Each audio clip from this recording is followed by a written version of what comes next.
It's a new year and a new chance for you to make a fresh start with your compliance. For the next 31 days on the FCPA Compliance Report, we're going to be bringing you a daily tip, strategy, or idea that you can use to improve your program. Here's your host, Tom Fox, the Compliance Evangelist. Operationalization of your code of conduct. How can you work to operationalize your code of conduct as articulated in the Department of Justice's 2019 Guidance of Corporate Compliance Programs? The 2019 guidance focuses not on whether a company has a paper compliance program, but whether a company is actually doing compliance. For it is in the doing compliance of compliance that makes a compliance program effective. A company does compliance by moving it into the functional business units as part of the overall business process of the organization. That is what makes a compliance program effective at the business level. There are multiple parts of the 2019 guidance that touch upon your code of conduct. It is incumbent to understand that the code of conduct is foundational. Policies and procedures build upon the code of conduct, but they come after the code of conduct. The 2019 guidance stated, as a threshold matter, prosecutors should examine whether the company has a code of conduct that sets forth, among other things, the company's commitment to full compliance with the relevant federal laws that is accessible and applicable to all employees. The Code of Conduct design and implementation process should enshrine your company's values. Those are set by senior management, and their input and support for any code project, whether initial, draft, or update, is critical. This gets to the heart of operationalization and demonstrates how a code of conduct can work to meet the Department of Justice requirements. As an early part of your design and drafting process, you should assemble a cross-functional team. This is important for several reasons. First, diversity in your team will help produce a more well-rounded final product. But having such team diversity will also assist in your benchmarking effort. Coupled with those who are going to help out looking at the designs and maybe helping forge the design of the code of conduct. Finally, you can use a group to help in the drafting, redrafting, and editing process.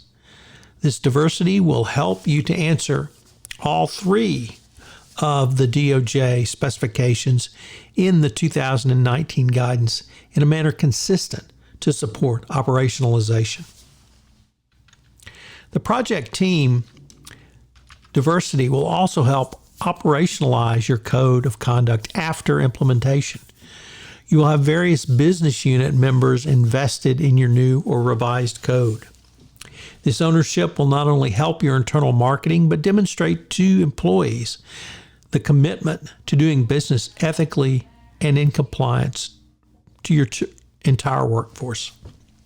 Indeed, we are reminded by the 2012 FCPA guidance that a company should make certain that the code of conduct remains current and effective, and whether a company has periodically reviewed and updated its code of conduct. There are several different types of training, including live, interactive, and online training.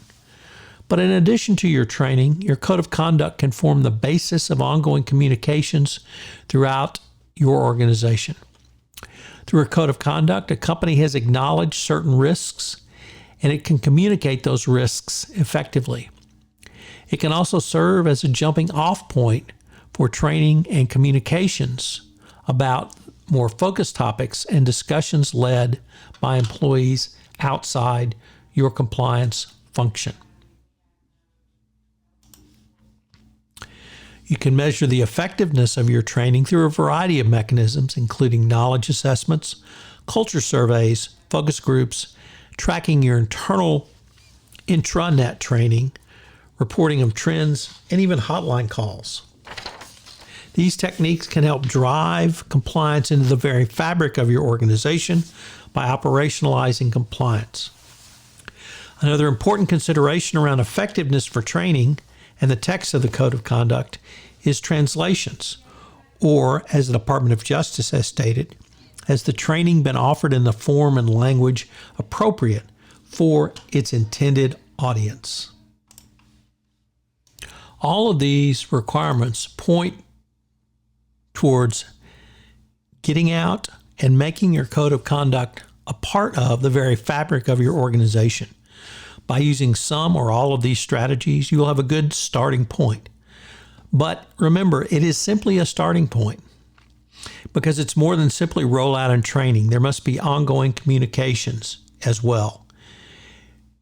If you can travel and get out to your regions to communicate more about the Code of Conduct, it can certainly make it more powerful, more effective, and literally more alive for your employees. So what are today's 3 key takeaways? Well, number 1, what has been the role of senior management in the creation or updating of your Code of Conduct?